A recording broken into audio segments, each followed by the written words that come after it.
as regras com a Cássia ou eu começo? Pode começar, Silvia. Tá. Depois que vocês falarem, eu falo.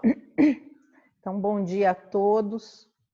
É uma alegria, como sempre, e eu gostaria de compartilhar com vocês todos que ainda não sabem muito bem do nosso momento aqui, né, de Marília.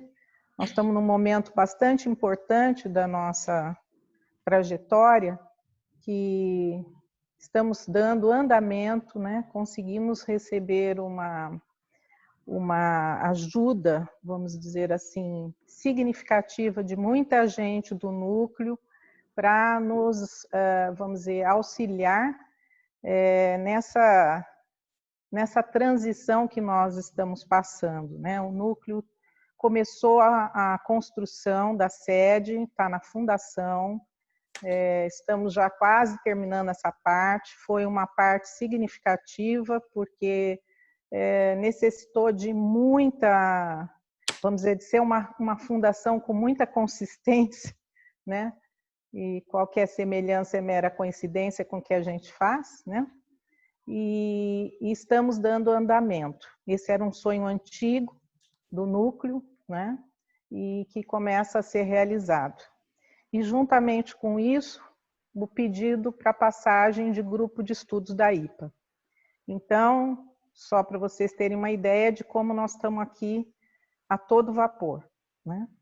Eu queria agradecer, então, a todos por essa colaboração imensa, né? E dar início a essa reunião dizendo que só é possível um grupo realmente se expandir quando ele está vivo, saudável. Então, era isso que eu queria passar, desejar que mais uma vez a gente tenha um encontro muito bacana. O Oswaldo é uma figura muito viva, muito parceiro de nós aqui de Marília, e eu também já quero deixar o meu agradecimento a ele, né? E pedir para que a Cibele agora faça a apresentação dele, tá? Então, um bom encontro para todos nós. Então, mais uma vez, bom dia a todos. É uma alegria muito grande a gente poder se encontrar, e mesmo que seja dessa forma, né? Nós precisamos, no primeiro semestre, parar a programação que havíamos feito, até poder nos adaptarmos, saber os caminhos, estamos estudando até hoje, mas o que foi muito importante é que a gente conseguiu uma forma, né, de poder continuar o que nós já havíamos programado. Bem, achamos esse horário no domingo de manhã, temos tido uma resposta muito boa para isso e temos encontrado parceiros que vêm prestigiar a reunião e que vêm coordenar, como nesse momento o Oswaldo está fazendo. Só assim uma breve apresentação, porque nós temos pessoas hoje de vários estados até do país, né? Então, eu gostaria de dizer o seguinte: o Oswaldo, ele é membro efetivo da Sociedade Brasileira de Psicanálise de São Paulo e do Grupo de Psicanálise de Rio Preto. Agora, a característica mais importante que eu gostaria de falar sobre ele além assim de toda a produção científica que ele tem, que é muito grande, muito importante, o Oswaldo advoga assim enormemente o processo analítico como alguma coisa da dupla, do relacionamento entre ambos, de uma visão contemporânea assim muito atual, que tem a colaboração de muitos autores, ele é muito estudioso.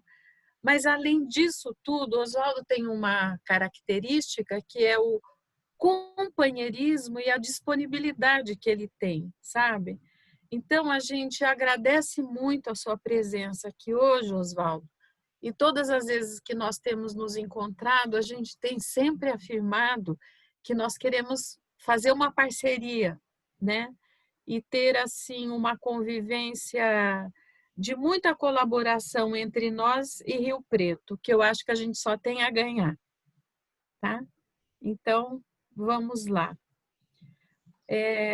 Nós estamos numa sequência, no primeiro semestre, estamos abordando, né, da vez passada que vieram a Vera Regina e a Beth Coimbra, falamos sobre a análise com crianças e toda a mudança que houve com essa situação toda da pandemia. Hoje o Oswaldo vai evidenciar mais a questão da análise com o adolescente, corpo, identidade e elasticidade técnica. E eu também já gostaria de adiantar o nosso próximo encontro, vocês já podem anotar, será no dia 30 de agosto, nesse horário, é um domingo também, e virá o nosso colega de Curitiba, o Edival Perrini. E o tema que ele vai abordar é as propostas clínicas de Bion, quais são e o que eu faço com elas. Tá bom?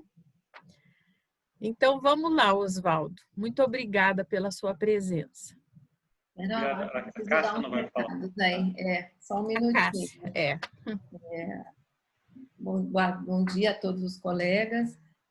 Nós vamos manter os microfones desligados para não dar interferência.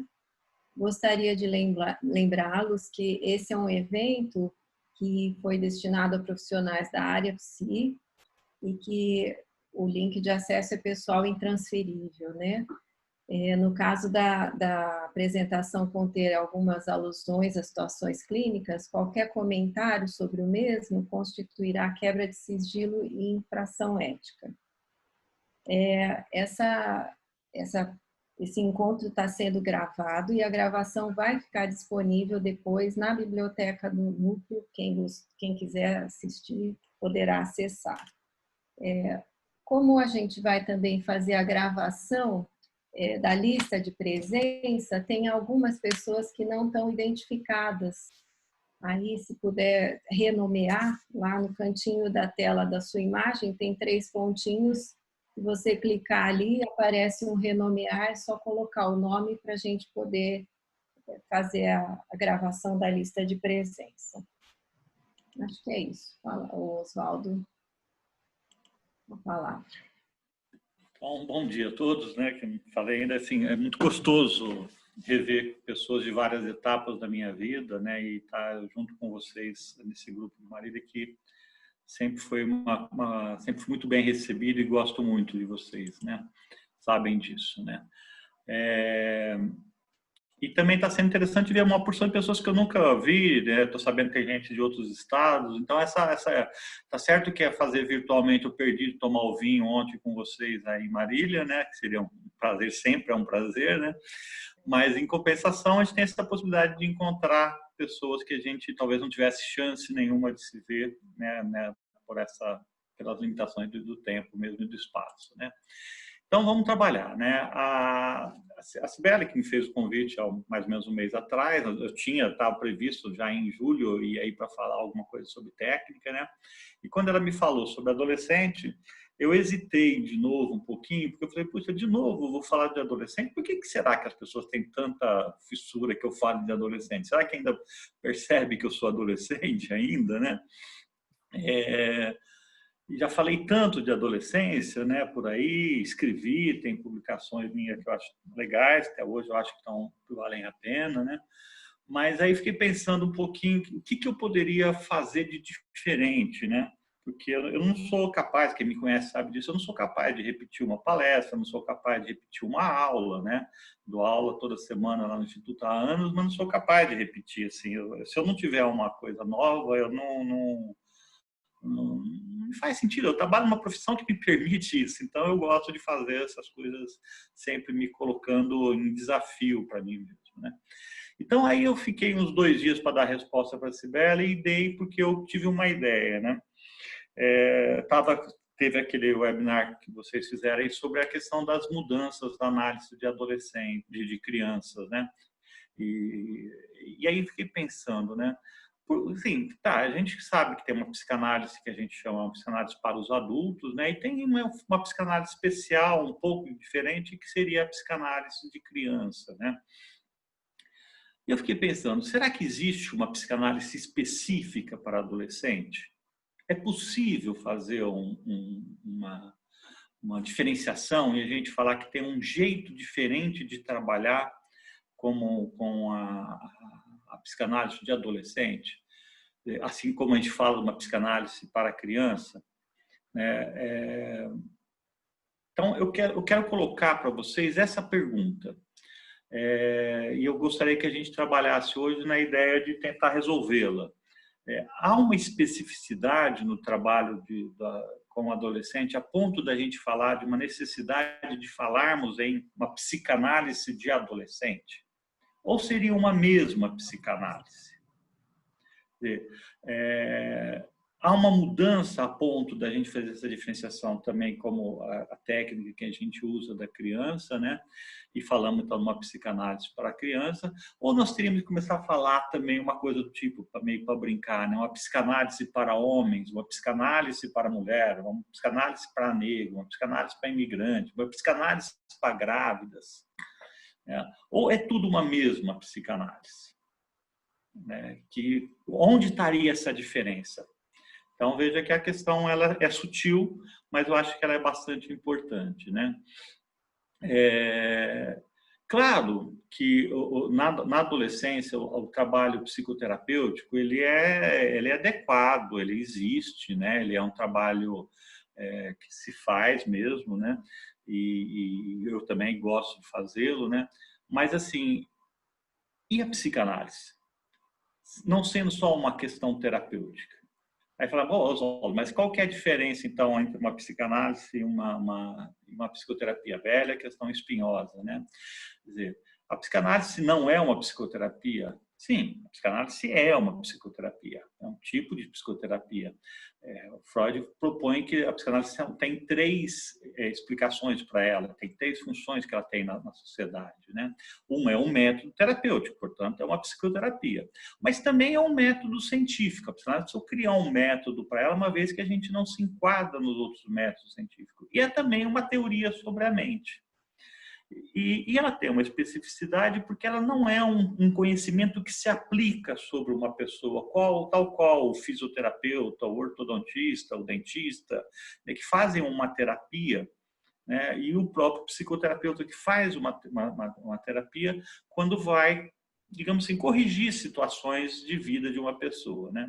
A psicanálise não se mete nisso, né? Ela, através do conhecimento, ela se utiliza do conhecimento que vai sendo produzido nas sessões, mas ela visa principalmente uma experiência afetiva e que nessa experiência afetiva, numa coisa vivencial, numa relação entre 2 humanos ali, com a afetividade que isso implica, que ela possa ser, que essa experiência então possa fazer as transformações na pessoa e tendo sim no conhecimento uma base para a gente poder manter uma conversa, para poder ter algum nível de racionalidade também, né?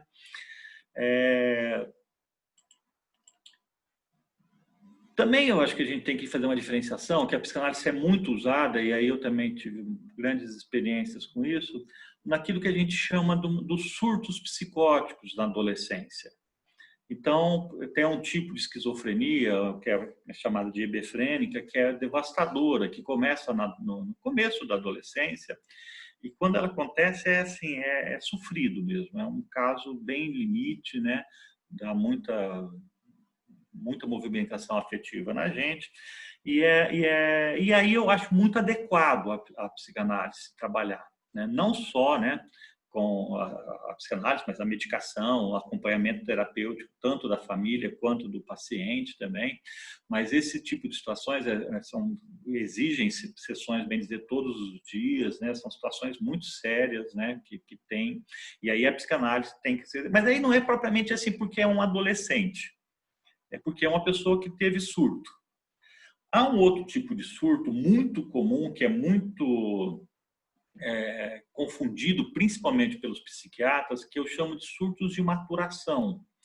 Não é incomum as pessoas, às vezes, muito reprimidas, uma vida muito restrita, jovenzinhos, que entram em surto, ou às vezes com uso de droga, ou às vezes até com drogas lícitas, né, que dado por psiquiatra, já vi muitas vezes acontecer isso, né, porque o cara vai se fechando ali, a menina vai se fechando, o psiquiatra, é depressão, vem dar uma droga para poder tirar da depressão, e aquilo, na verdade, era um processo defensivo para não surtar.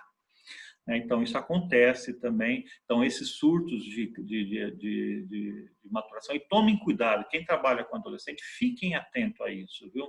Muitas vezes é confundido como uma psicose, e eu acho que aí entra com um tipo de medicação, um tipo de rotulação, que às vezes até estraga a vida de uma pessoa, porque aí já vai criando todo esse contexto, né, é um psicótico, né? E às vezes não é só um que eu chamo de surto de maturação, né? Uma crise, né, de identidade muito séria, né? Então, bom, esse é um campo. Então, para essas situações psicóticas na adolescência, não há dúvida que a psicanálise tem todo um trabalho que é feito e é muito adequado, não só ela, mas junto com outras formas terapêuticas também. Para a gente falar de adolescência, né, e o trabalho com adolescente, então vamos primeiro tentar entender um pouco o que quando a gente fala de juventude, de adolescência, o que nós estamos querendo falar. E é engraçado falar sobre adolescência, porque todos nós aqui, todo mundo que está aqui assistindo essa conversa nossa hoje, já foi adolescente. Então a gente não precisaria falar, uns até são ainda, né? A gente não precisaria falar isso, basta a gente lembrar como é que foi a nossa adolescência. Não seria uma coisa meio elementar? Então, se a gente não lembra e a gente precisa ficar conversando, lendo livros, é porque tem alguma coisa esquisita nisso. É um processo de repressão, tal qual a gente reprime a primeira infância, né? E depois a gente vai tentar recuperar isso em processos terapêuticos, em processo analítico. A adolescência também é um processo de repressão. A gente esquece um monte de coisas que a gente viveu, até porque aquilo ali era tudo muita coisa era muito doida, né? Então a gente precisa meio que deixar para lá essa coisa, então a gente depois fica aí, né, buscando especialistas para falar sobre a adolescência, quando a gente podia olhar, lembrar. Eu já vi pacientes, pais falando assim, não, porque ele faz isso, faz aquilo, olha o que ele fez, né? Aí a esposa virar para ele assim, e falar assim, escuta, mas você fazia as mesmas coisas, eu te conhecia, né? Nessa época a gente já namorava, você fazia a mesma coisa que você está reclamando que o nosso filho faz agora, e olha o homem que você se tornou agora, né? Já vi várias coisas desse tipo acontecer, assim, né?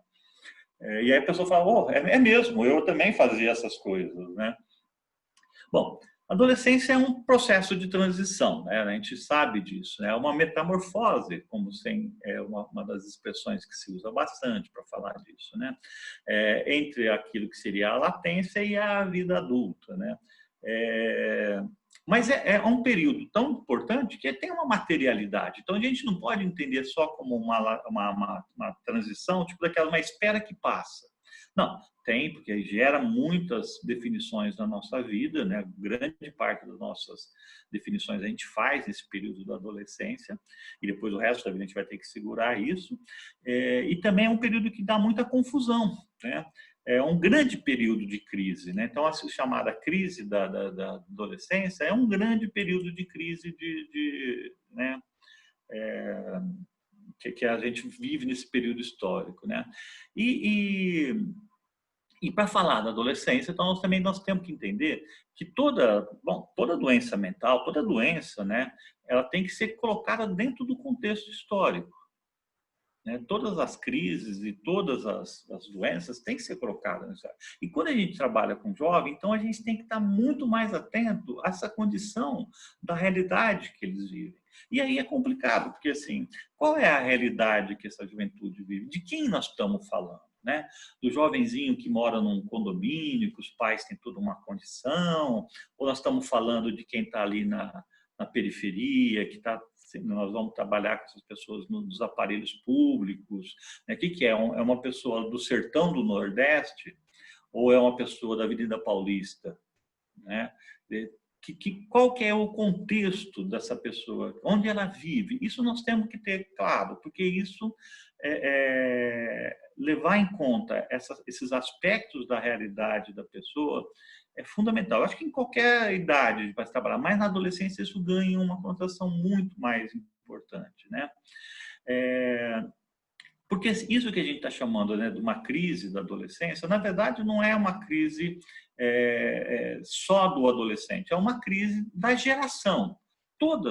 A crise da adolescência significa que está tendo um conflito e uma certa disputa entre uma geração e outra geração. Desde que o mundo é mundo, existe esse conflito, né? Porque todas as gerações têm que superar a antecessora.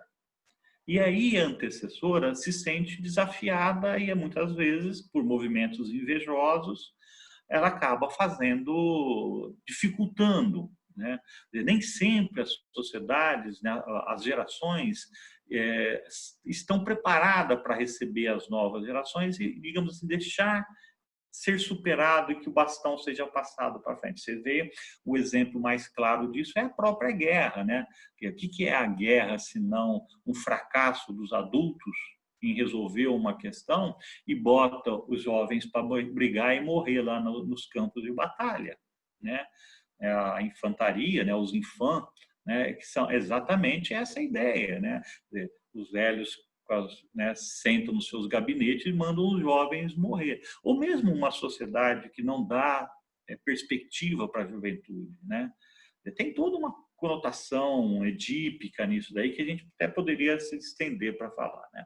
Mas o que é importante é a gente saber que sempre vai ter esse conflito. Então, não é uma questão específica de uma adolescência, mas de todas as adolescências, porque os jovens representam sempre a ideia de eros, né? É vida, é querer, é estar ativo no mundo, enquanto os mais velhos vão ser conservadores, eles vão, né, ter essa posição de querer manter as coisas como estão. E isso não dá certo, sempre vai ter conflito. Claro que existem momentos históricos, existem sociedades que são mais favoráveis à inovação, à aceitação, né? Vai depender muito de como os mais velhos, e aí eu estou pensando em geração, mas também estou pensando em cada família, né? O que em cada família e como que isso se dá, né? E vejo, né, como que essas coisas vão se complicando, porque a criança ela precisa ter uma idealização em relação aos pais. Mas o adolescente, pelo contrário, ele tem que começar a desiludir da competência dos pais, as condições do pai, né? Eu tenho uma experiência na minha vida que foi muito exemplar, assim, um dia que minha filha, eu fui levar ela de manhã para a escola, ela perguntou: pai, leva o blusa? Eu falei: não precisa não está frio, né? E aí baixou a temperatura de uma vez, quando eu fui buscá-la na escola, ela falou, ela estava toda constrangida, chata, assim, meio brava, né? Aí eu falei: ô filha, então você passou frio, puta desculpa, né, papai, não sei o quê, né? Já tentando conversar lá dentro do carro, né? E ela falou uma coisa que me marcou demais da conta. Ela falou assim: não, pai, eu não tô bravo porque eu passei frio. Eu tô decepcionada que eu nunca imaginei que você falasse uma coisa que não é verdade, né? Eu errei. Ela pegou um erro meu, né? E teve um momento histórico que eu vi isso acontecendo, que até então ela nunca tinha pensado na possibilidade de que o pai dela pudesse cometer erros, né? E eu acho que essa idealização que toda criança tem, é bom que tenha, mas tem um momento que tem que desiludir, né? E o que acontece? Porque ela está tendo que fazer um investimento no próprio ego dela.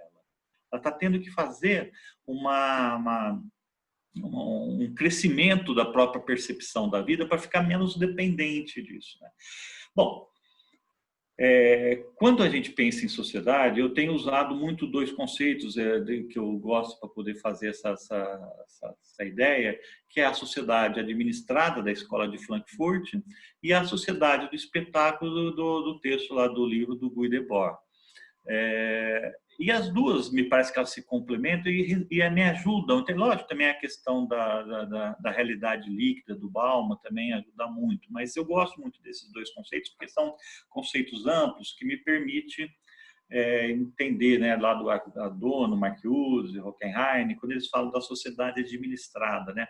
A gente propõe sempre um tipo de coisa tudo muito organizadinha, está tudo na agenda, está tudo muito certo, né? E qualquer coisa que saia fora disso, a gente causa estranheza. E o jovem tem essa função de bagunçar, né? A gente tinha até, os pais têm essa coisa com o filho que põe tal roupa, vamos na casa de fulano, vamos fazer tal coisa, e o molequinho vai junto, a criança vai junto. Chega na adolescência, não, eles bagunçam, eles têm vontade própria, começam a fazer os próprios, né? As próprias escolhas, e isso é sempre gerador de conflito, e isso muitas vezes vai demandar sofrimento nas famílias, né? Então, se a gente puder entender que os mais velhos têm essa ideia de que a gente pode administrar todas as variáveis através de uma racionalidade e que o jovem quebra isso, a gente vai entender muito dos conflitos que existem, né? E, por outro lado, a ideia de sociedade de espetáculo também do Debord, com essa ideia de que a gente não, como lá naquele filme Beleza Americana, um personagem fala, né? Não importa você feliz, se você ser feliz, importa você mostrar que você está feliz, né? E acho que resume muito essa ideia que a gente vê das mídias sociais. Importa o espetáculo que você dá. Se você dá um espetáculo de competência, de alegria, de resolução, isso está resolvido. As pessoas não precisam, você não precisa ter uma interioridade, você tem que ter um espetáculo que você vai passando, né, através da tua imagem para com o mundo, né? Então, são dois conceitos que me parece que pega muito essa questão da dinâmica familiar e pega também a questão das mídias sociais, que é outra coisa que a gente, quando vai tentar trabalhar com adolescente, a gente tem que estar muito atento, porque é uma linguagem e um jeito que eles têm de se colocar no mundo, e eu acho que a gente tem que acompanhar isso, né? Depois a gente vai voltar nessa história, né? Mas, assim, de todas as crises que existem na adolescência, não há dúvida que a mais importante de todas elas é a crise, né, com o corpo, né? A rápida transformação do corpo que existe da criança para o adulto, ela é muito desorganizadora, né? Então, a gente pega, né, nessa ideia esse corpo, né, que a gente recebe, né, e que a gente vai transformando, e vejam que ele não é um produto natural. O corpo é um produto histórico. A gente vai construindo, né, o nosso corpo de uma maneira, de acordo com modelos, de acordo com o tipo de momento histórico que a gente vai vivendo, né? Quer dizer, o tipo de beleza vai mudando de acordo com as histórias, e o que a gente faz com o nosso corpo, inclusive com o auxílio da ciência, que normatiza o que é o saudável e o belo em cada momento, né? Vocês sabem disso. No passado era mais a mulher bonita, por exemplo, a mulher cheinha, né? Hoje não, tem que ser a magrinha. Então, bom, essas coisas são tudo histórico. Então, também a gente tem que ter essas noções das histórias e saber que não há um corpo natural. O corpo não é natural. O corpo é um tipo de discursos que a gente faz sobre ele também, né? E o corpo é o objeto principal para a nossa mente. Não tem nada que dá mais trabalho para a nossa mente do que o nosso corpo. Inclusive, se a gente volta na teorização psicanalítica fundamental, que é a questão da pulsão, a pulsão parte do corpo. E a mente, né, a pulsão é uma pressão sobre a mente para que ela execute trabalho, para que ela resolva a necessidade que está sendo gerada no corpo, né? Então, não tem objeto que dá mais trabalho para a nossa mente do que o próprio corpo, né? Desde a posição que a gente está sentado, das vontades que a gente tem fisiológica, e o desejo, né? Principalmente o desejo sexual, né? O adolescente que está sofrendo pela transformação, né, do corpo, né, ele se fecha, ele fica muito assustado com tudo isso, né, porque ele tenta controlar o corpo, mas o corpo é rebelde, o corpo não aceita ser controlado, ele cresce de forma não harmoniosa e se modifica sem pedir autorização, né, e isso vai sendo um gerador de crises constante, né? A desarmonia que existe na juventude gera muito sofrimento, né? E a tentativa, o que a gente percebe na maior parte das vezes, gera uma ideia de ficar fechado, né? Não é incomum a gente ver o cabelo de uma garota, né? Os braços de um rapaz, o pênis, o seio, como que isso vai criando uma perturbação, que a pessoa vai se fechando, vai deixando de aproveitar muita coisa na vida, porque vê nisso tudo um erro, tá errado, né? E sofre para isso, né? Tanto é que uma das falas que os adultos às vezes falam, você vai se arrepender um dia disso, né? Mas quanto sofrimento vem no jovem quando percebe que o corpo não está do jeito que ele gostaria que fosse.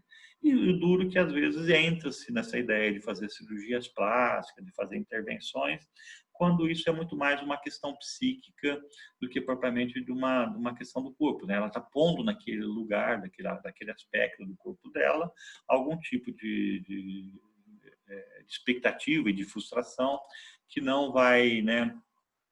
Não vai se resolver com uma cirurgia, porque depois vai para outro lugar, né? Então, assim, essa coisa do corpo vai ser sempre gerador de muita confusão, né? E é um dos fatores que leva muito... muita demanda de trabalho terapêutico, se a gente observar, que eles vêm reclamando do corpo, né? Na adolescência é um dos motivos muito fortes que vem isso. Ou a consequência do corpo, quando a criança, o jovenzinho se fecha no quarto, né, e não quer sair, não quer se mostrar, quando vai sair para algum lugar, põe um monte de blusa, né? Vocês já viram muito isso, assim, às vezes está um calor aqui em Rio Preto, né? E eles vêm com moletom, boné, gol, porque não quer mostrar o corpo, porque acha que aquele corpo está feio, está alguma coisa estragada ali, né? E assim, isso tudo acontece no momento em que ele está tentando ter uma mente própria. Ou seja, ele está querendo ter uma autonomia em relação aos pais, né? Em relação à geração anterior.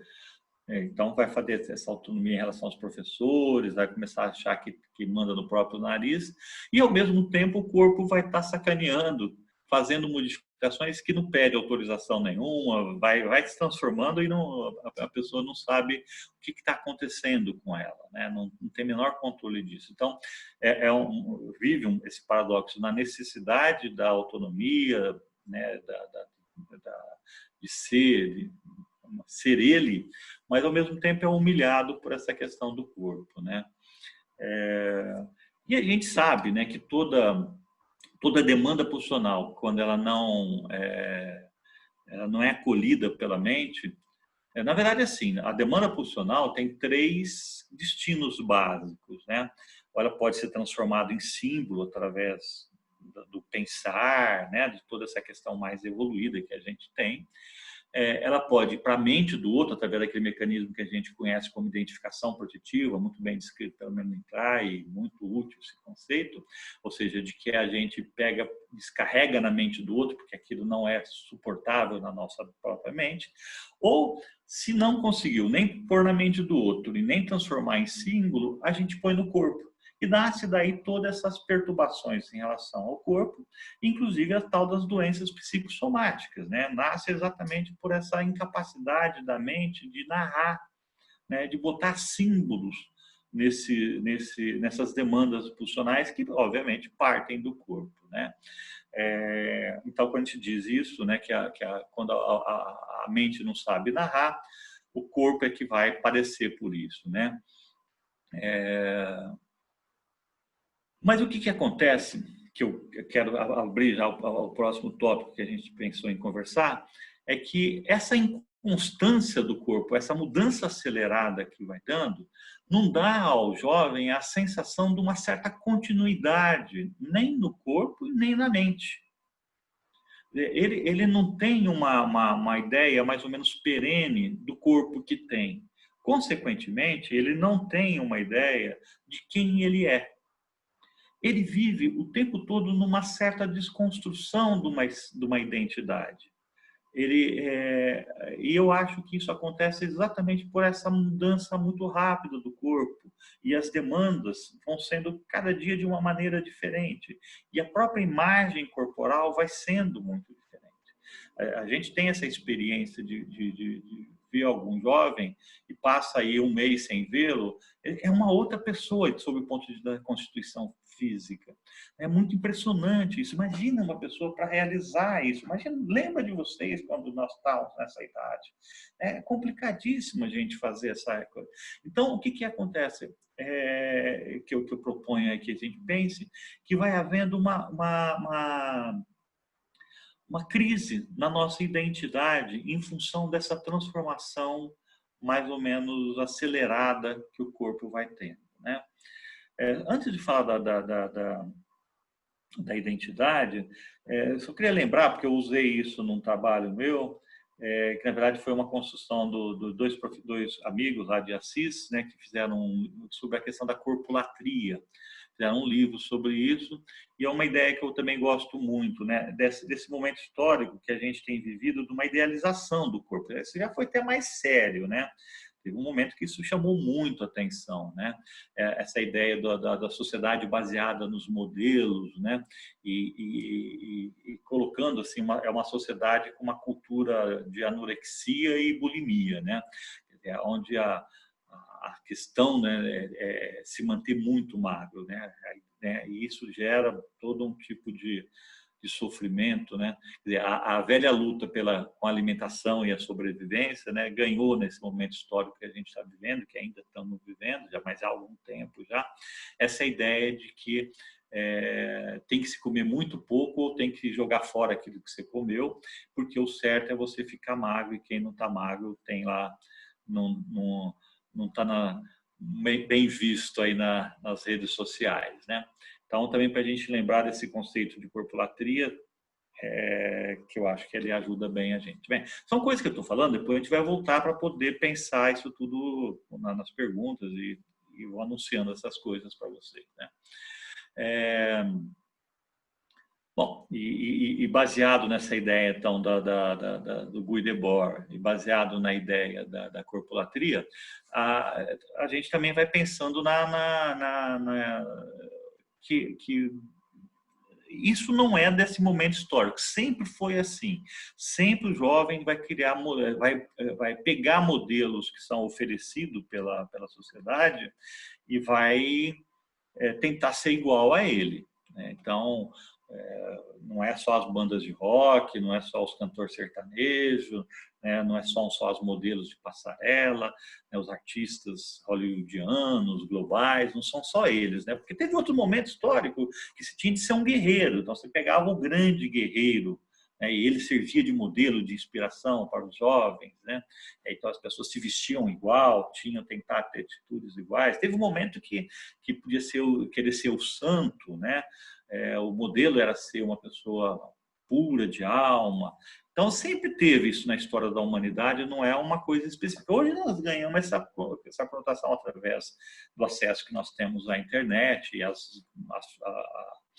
formas de comunicação, mesmo antes, através da televisão, cinema, nós temos essa globalização dos modelos, né? E essa tentativa sempre de buscar uma identidade através de modelo sempre existiu e sempre vai existir. Então, vocês veem, né, os grupinhos que se vestem igual, né? Essa busca, porque o jovem está tentando fazer uma identidade que não é mais aquela da criança, que era dependente do modelo dos pais, e não sabe ainda o que fazer com a própria vida. Então, vai copiando, né? É um mimetismo no primeiro momento, e depois a gente espera que essa pessoa possa evoluir e fazer a síntese dela, né? Mas aí já seria um adulto, já, né? E diferentemente, gente, do que se alega, eu lembro que lá em Assis eu fui muito influenciado por um livro do Maurício Nobel, que foi um grande avanço na época, quando ele falava de adolescente, mas falava que o centro da crise da adolescência é a questão da sexualidade, né? Gente, a sexualidade dá trabalho para nós o tempo todo, da criancinha ao velho. né? A sexualidade, ela não tem nada de especial na adolescência sob o ponto de vista de desorganizar a gente.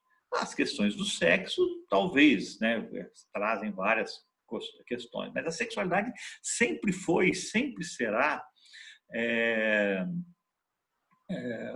geradora de tumultos, geradora de sofrimento para todos nós, tá? E de alegrias também, né? Então, assim, não acho que seja a sexualidade que seja a marca fundamental da adolescência. Eu acho que o que é fundamental é a questão da identidade, porque é um período que tem que construir uma identidade quase que inteira. Não que no dia a dia a gente também tem que ficar mudando a nossa identidade, né? Quando a gente passa a ser pai, quando a gente passa a ser professor, mesmo na formação, quando a gente é membro filiado, depois passa para membro associado, isso tudo vai mudando a identidade, né? Mas não, na adolescência isso é muito sério. É a grande questão que eles estão vivendo. Então, a crise da adolescência é uma crise que parte do corpo, mas que gera uma crise de identidade. Essa é a minha forma de entender isso, né? E a identidade, né? Então, o que seria a identidade, né? Essa ideia, bom, o próprio nome diz já, né? É ser idêntico, né? É aquilo que dá certa sensação de uma continuidade do ser, de uma coisa que possa ser, que você se reconheça, né? Dia a dia, podendo ser, sabendo que você é você, né? Os processos de identificação, né, é sempre a ideia de que a gente incorpora os objetos que a gente investe, né, a ideia da incorporação, que está muito bem descrito pelo Freud lá no Luto e Melancolia, no Introdução ao Narcisismo, Maclay também.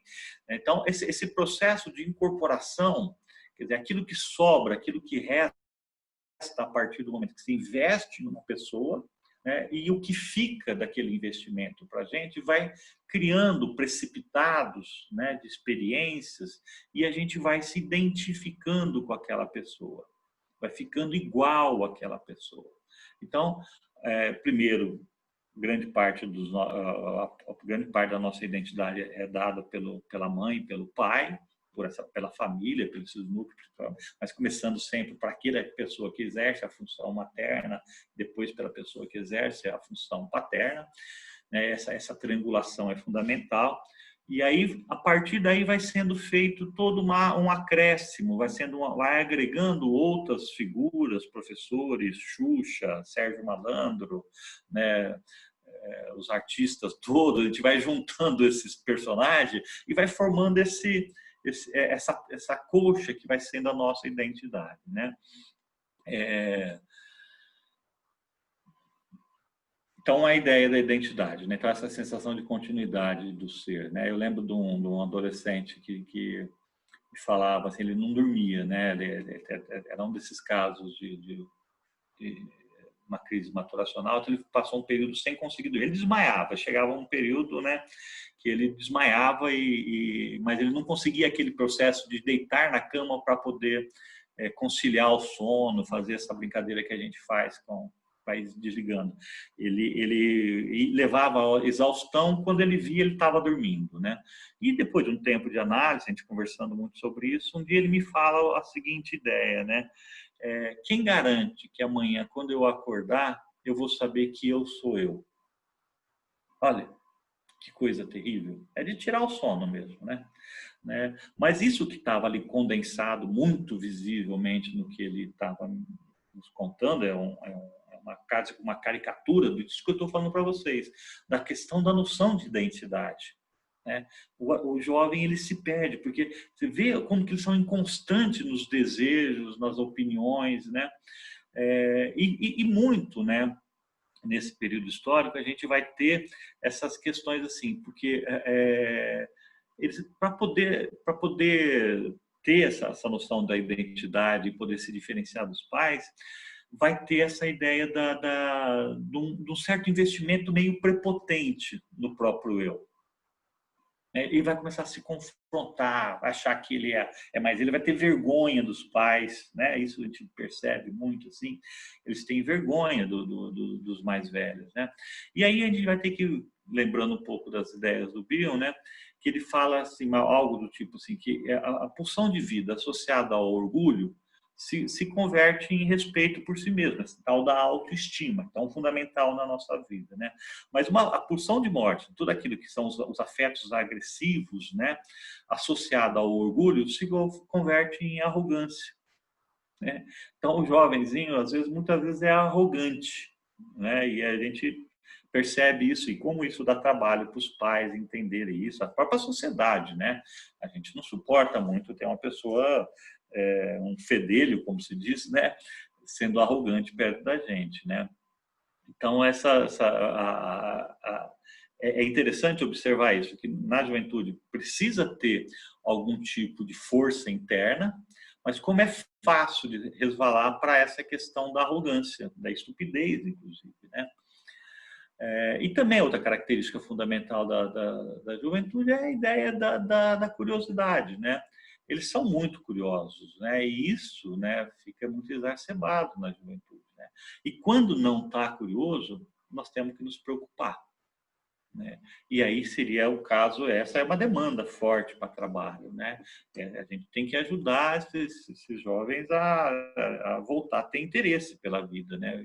Interesse curioso mesmo, né? Grande parte, né, dessas coisas que a gente ouve de depressão, porque isso, né, ganhou muito a mídia nessa questão do risco de suicídio na juventude, tudo, né? E a própria depressão. Grande parte disso daí é essa ideia, né, que vai ficando tão reprimido pela função disruptiva que o corpo vai tendo, que a pessoa vai se fechando e com isso, nesse se fechar, perde o interesse pela vida. Não é que é um processo defensivo, né? Não é uma patologia em si, né? Existe a depressão, mas grande parte do que o jovem vive é esse fechamento, né, em função das perturbações que o corpo dá, e aí ele vai se fechando e com isso perde o interesse. E se perde o interesse, perde a pulsão de vida, fica muito mais suscetível a não ter essa força criativa, essa força de, né, para ir para frente, né? E é interessante, né, porque isso dá muita demanda para o nosso trabalho, né? Tentando fechar um pouco essa questão da juventude para a gente voltar na nossa questão, né? A juventude tem vivido um momento histórico meio estranho, talvez aí pegando mais esse momento histórico que a gente está. As lutas sociais não estão muito claras, né? Parece que tem uma certa desilusão, como por exemplo na minha geração a gente tinha uma ditadura para derrubar, a gente tinha uma justiça social que a gente queria implantar. Parece que agora essas coisas, apesar de o campo ser até pior do que a gente já viveu no passado, parece que os jovens não têm essa ideia de que tem um espaço para uma luta social.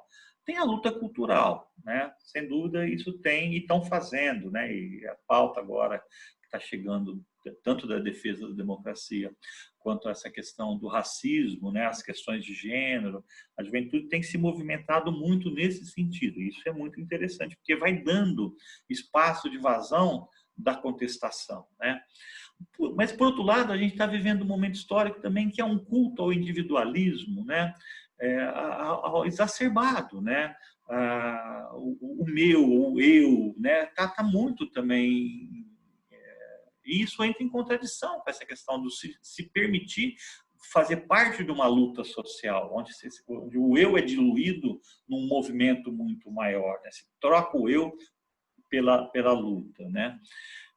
Porque essa ideia do sujeito como uma posse autônoma, assim, é muito forte, né?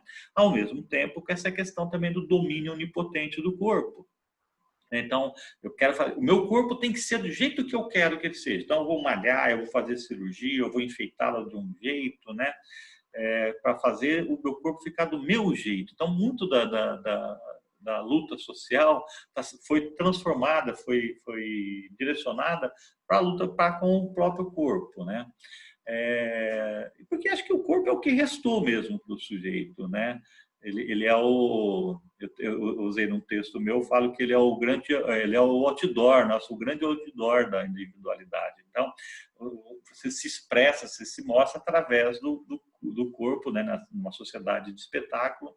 Essa é o nosso grande estandarte, né? O nosso próprio corpo, né? Bom, essa é a confusão toda para poder falar um pouco da juventude, contexto histórico, para vocês poderem entender de onde eu parto, né, para fazer essas observações sobre o contexto histórico, que eu acho fundamental, né, a gente ter, obviamente, esse conhecimento das bandas, o conhecimento dos artistas do momento, dos jogos, das séries da Netflix, né? Tudo isso um analista que se mete para trabalhar com jovens tem que ter algum nível de conhecimento. Não precisa saber, porque você pode perguntar, né? Quantos pacientes eu já tive que me trazem, né, na época do Walkman, trazia o fone de ouvido, o Walkman, para ouvir a banda que ele gostava, que eu não conhecia, né? Então, não tem problema, você pode perguntar, e isso dá para fazer sim, né? Bom, vamos voltar para a gente se aproximar um pouco mais daquela questão que a gente iniciou lá, né? Sobre a questão da análise com adolescente. Vocês vão vendo que de uns anos para cá, cada vez mais a gente tem trabalhado com um tipo de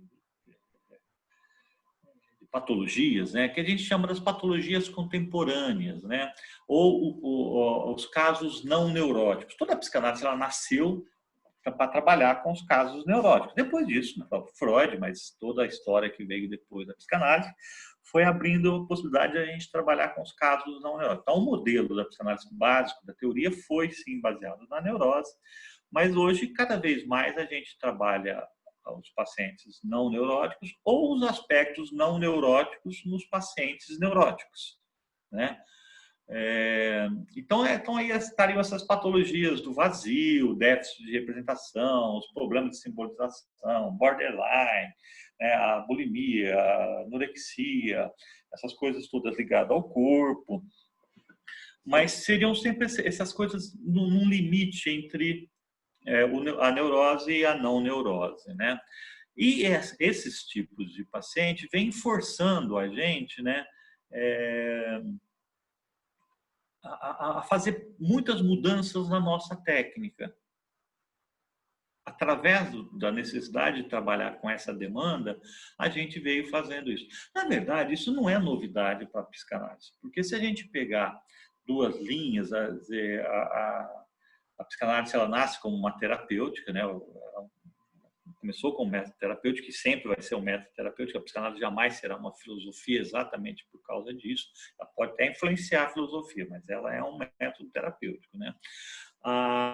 E teve um momento histórico, mais ou menos em 1917, por aí, quando o Instituto de Berlim, através do Huntington e do Abraham, o presidente, o Huntington era o diretor do Instituto, criaram esse modelo de análise modelo de formação baseado na alta frequência, né? Todo aquele modelo que a gente conhece da formação e que ficou depois, a partir daí, muito marcado, assim, para fazer análise tem que ser assim, tem que ser com divã, tem que ter 4, 5 sessões por semana, a sessão demora 50 minutos, o analista senta atrás e o paciente fala tudo que vem à mente, né?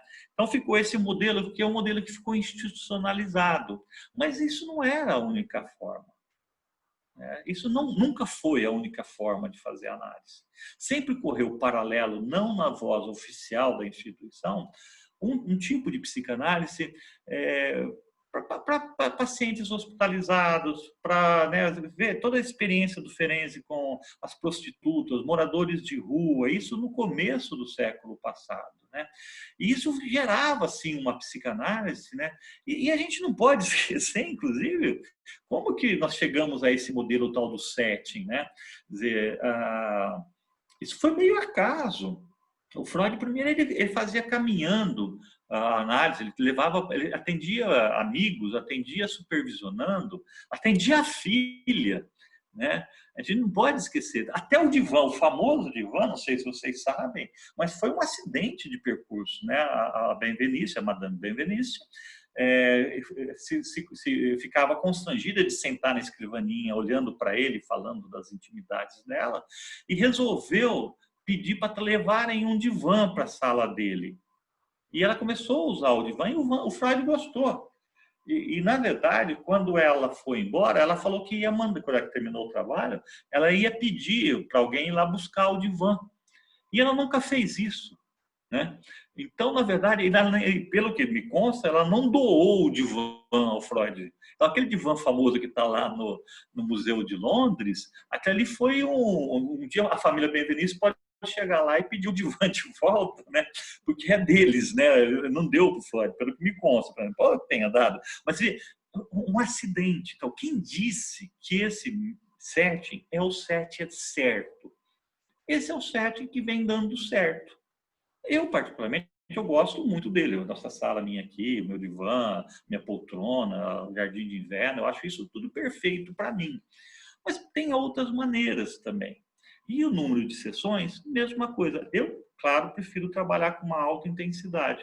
Mas eu sei que é possível fazer trabalho analítico com um número menor de sessões. Então, eu quero ir armando essa história para a gente poder pensar, né? De tal forma que esse movimento paralelo à instituição, ao movimento da IPA, essa forma de definir o setting através dessa moldura, ganhou no começo dos anos 1980, através de uma fala do André Green, uma ideia que ficou, parece que resolveu, deu um nome melhor, quando ele fala do enquadre interno do analista e da condição emocional da dupla de se colocar em situação analítica, uma dupla que consiga se colocar em situação analítica, é muito mais importante do que o enquadre da sala, do número de sessões, da posição do divã. Quer dizer, eu insisto, essa moldura, para mim, ela é mais adequada, mas eu não posso pegar a moldura pelo quadro. O quadro é mais importante. Tá? A moldura valoriza e dá uma sustentação para o quadro. Mas o quadro que é mais importante. E o quadro qual que é? É a condição interna do analista. Né? E principalmente, né, essa noção de tato que o Ferenczi vai falar em 1917, depois em 27 e 28 de novo. Né? E vocês veem, hoje nós estamos fazendo análise por meio virtual. E vai dizer que nós não estamos fazendo? Estamos fazendo. Quem poderia imaginar isso há anos atrás de virar essa coisa? A realidade é que nos levou a perceber que sim, dá para fazer e que é possível fazer. Né, por um meio muito diferente daquele que a gente achava que era o único. Estou falando isso, gente, para poder... não é crítica ao modelo que nós temos de formação, ou para formação eu ainda acho que é o melhor modelo, né? Mas eu só não gostaria que a gente confundisse psicanálise com isso, com essa moldura, né? E a técnica analítica com essa moldura. Essa moldura só dá sustentação e ajuda e fica melhor para a gente fazer, né? Então, o que a gente, assim, feito essa ideia, de tal forma que a gente tem trabalhado com esses casos não neuróticos, ousando mudanças nesse setting, e agora, inclusive, se alguém tem dúvida quanto a isso, veja o que nós estamos fazendo com análises virtuais, né? Então, seria hipocrisia a gente falar que isso não é possível. Sim, a gente faz muita coisa diferente desse modelo do enquadre externo, porque estamos jogando cada vez mais a questão do enquadre interno. Bom, o adulto, né, ele tem o acesso prioritário ao mundo interno, né, e à realidade através dos sonhos, né, e da simbolização através das palavras, né. A criança também tem acesso ao mundo interno e à realidade através do brincar, do sonho e também do brincar, né.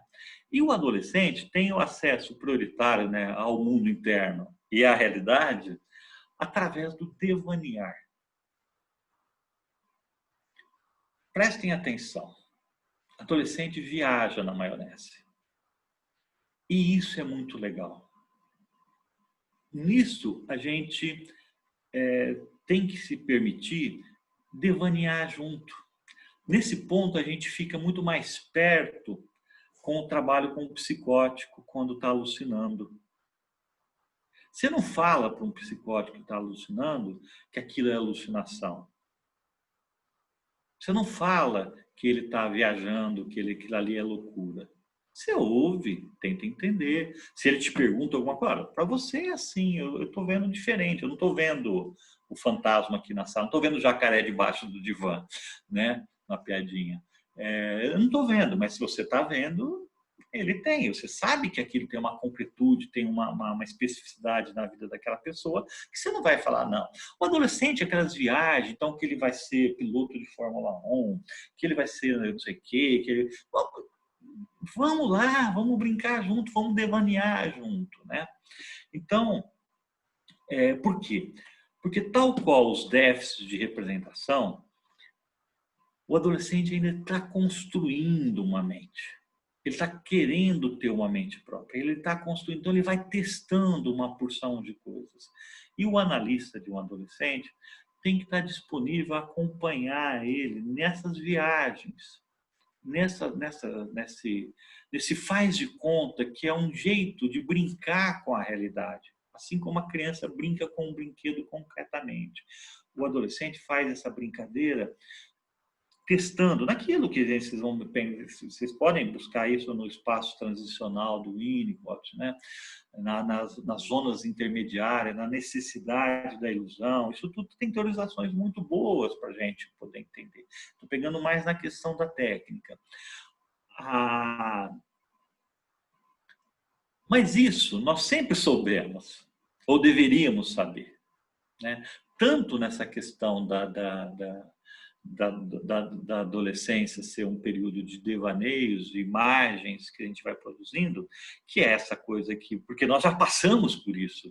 E quanta loucura a gente achou que ia fazer, quantas opções a gente mesmo criou para a gente, que depois a gente foi restringindo até virar o que nós viramos lá no mundo adulto, né? Toda aquela possibilidade nós tivemos que restringir para algumas coisas. Então, a gente fez testes para isso, né?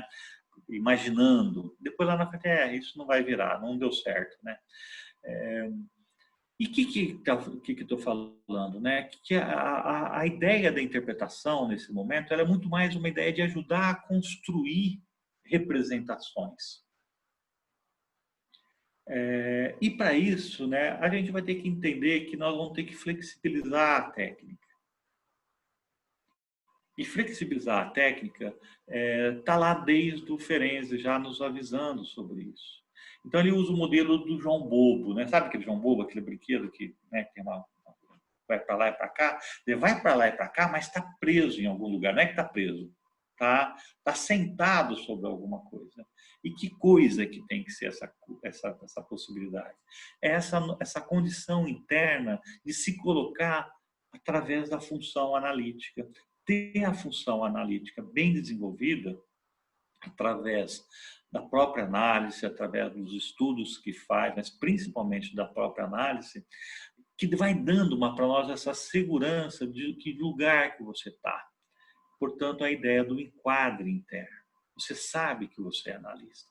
E você sabe que você pode derivar a tua técnica desde que você consiga voltar para o lugar de origem, de onde você está. Né? Então, com isso a gente pode flexibilizar o setting em vários sentidos. A gente pode ouvir música, a gente pode cantar junto, a gente pode... às vezes, usar papel, né, desenho, ver caderno. Né? Já tive paciente que trazia o caderno para ver junto. Né? Paciente que vinha fazer as contas, que estava tentando aprender a fazer conta, não as contas de escola, as contas da vida. Né? E não, eu não vou, não, eu sou analista. Não, eu vou, vem aqui, vamos para a escrivaninha, ó, a calculadora aqui, vamos fazer essa conta daqui. Claro, né? Mas aí isso aí é uma conversa. Não, isso é psicanálise, sim. É uma psicanálise de acordo com aquela pessoa está precisando e está podendo, né? A questão da frequência. A não ser adolescente que está em surto, sim, esses aí eu exijo trabalhar intensamente, né? Mas adolescente não suporta vir muito.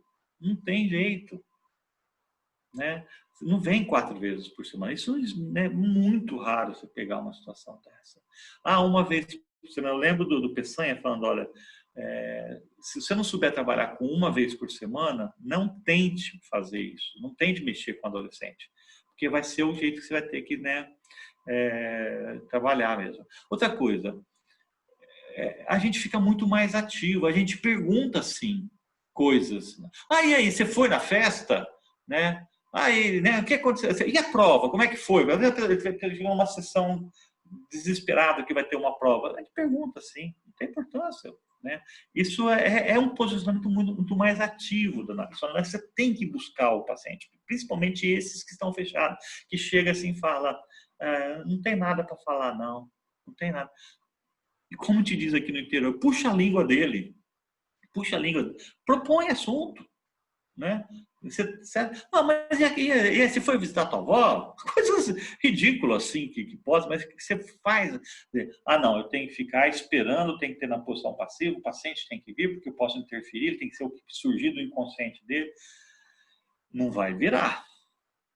Principalmente esses pacientes que estão vivendo essas coisas meio de tédio, vivendo essa coisa meio parada. Vai até onde ele está, busca ele lá dentro.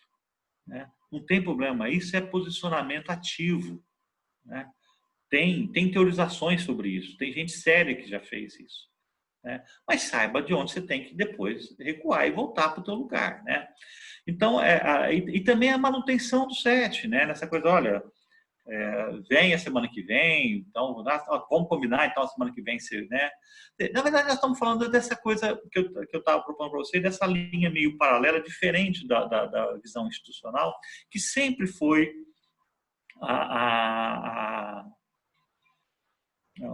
sempre teve em psicanálise. Né? Não é só a visão da instituição, da IPA, que é a psicanálise. Essa é uma das formas. Essa forma mais ativa também sempre teve presente, muita gente trabalhando com isso. Né? Então, essas variações desse modelo standard, que a gente chama assim, né? Porque é um trabalho de construção de representação, tal qual a gente faz com os adultos que têm déficit de representação. A gente gosta de falar disso. Né? Meu paciente não tinha capacidade de representação, um paciente adulto, porque o adolescente também não. E a gente vai fazer o quê? A gente vai ajudar não só a trabalhar as questões do passado que ficaram enroscadas, mas aquilo que ainda não está construído, aquilo que ainda não está vivido, porque ele está ainda sem formação. Né? E isso tudo, né, aponta por uma coisa assim, muito mais de uma, como eu gosto de chamar assim, na humanidade do analista. Aponta muito mais para essa humanidade do analista. Né?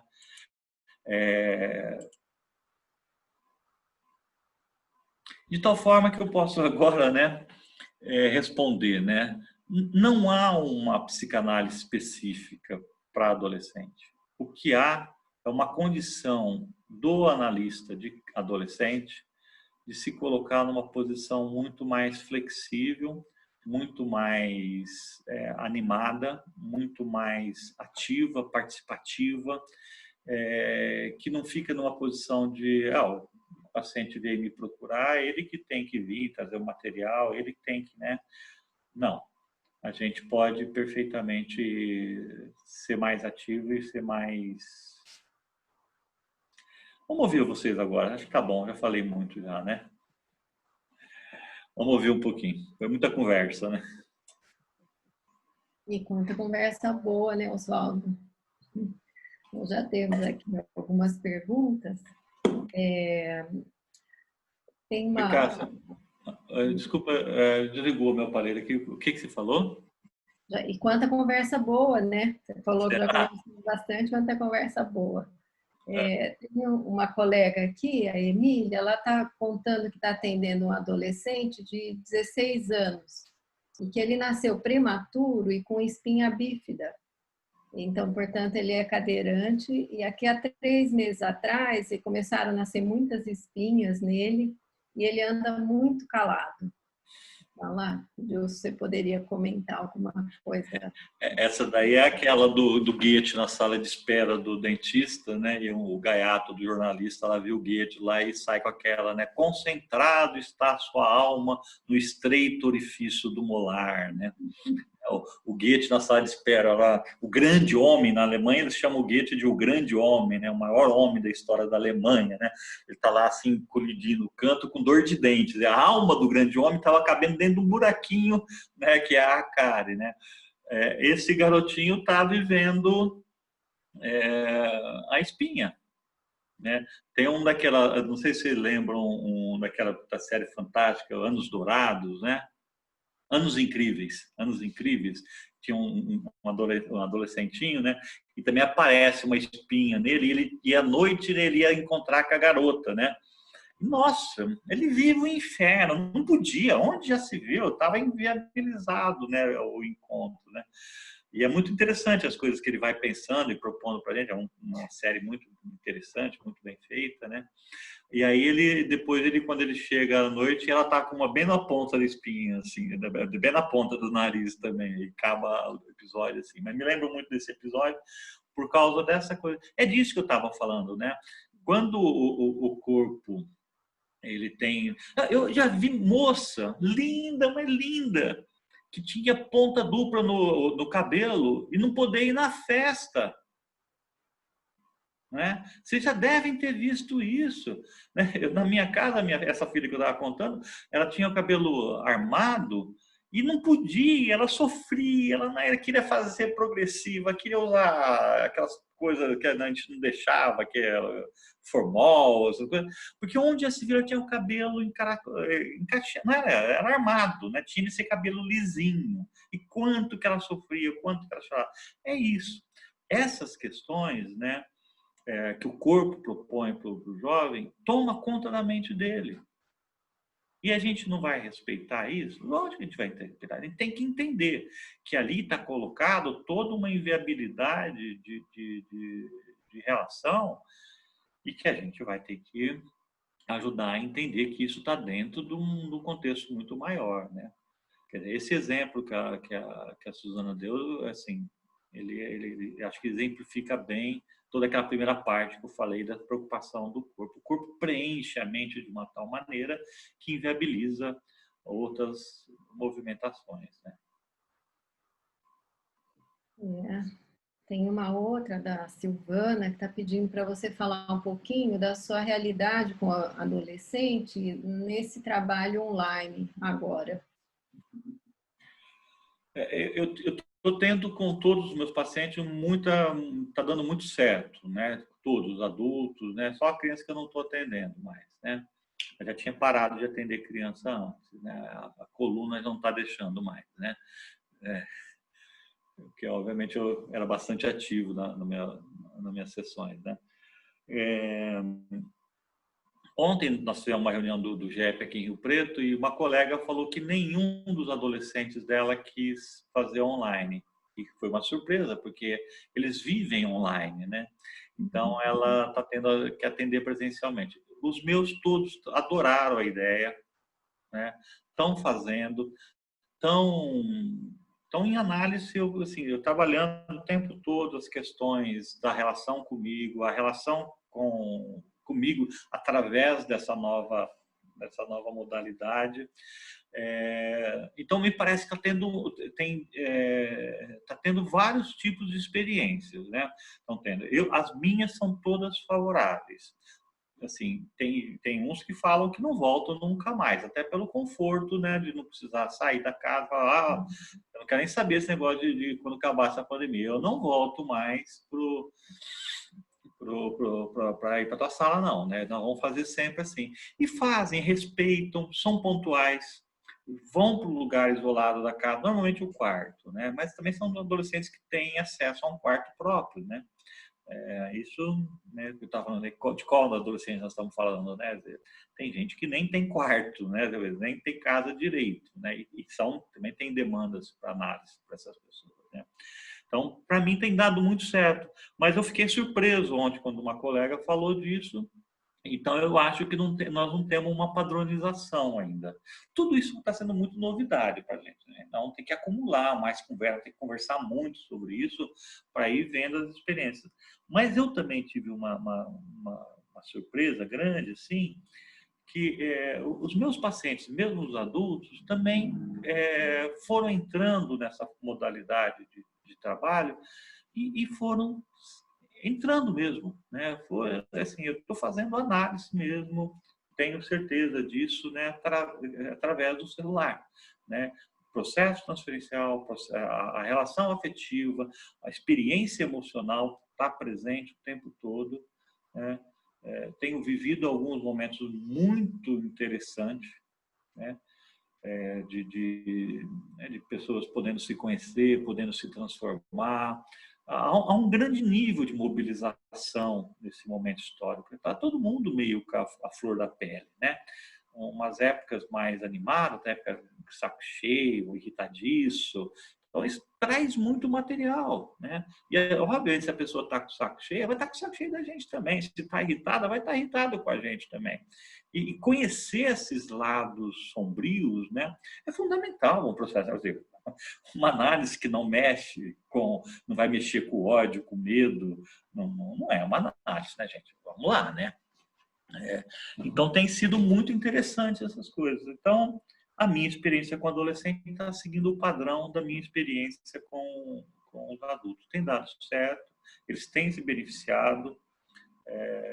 Paciente que comecei processos novos, né, já agora essa forma virtual, tem dado certo, sim.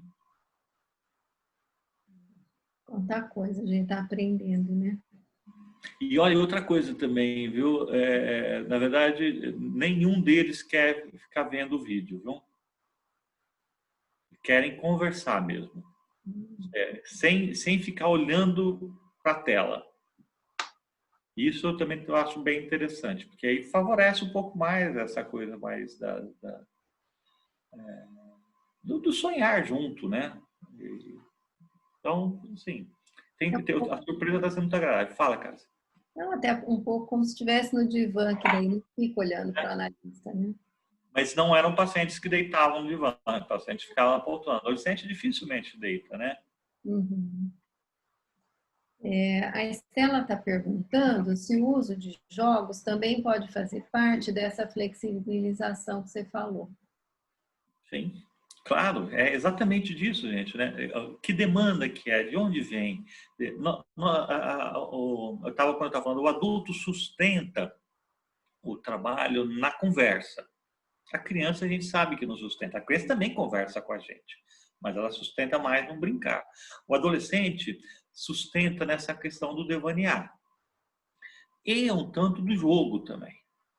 Então, ter a disponibilidade, o jogo, ou essa questão do desenho, né? O desenho é muito mais comum, né? Tinha um que ele não está comigo agora, mas ele trazia o violão.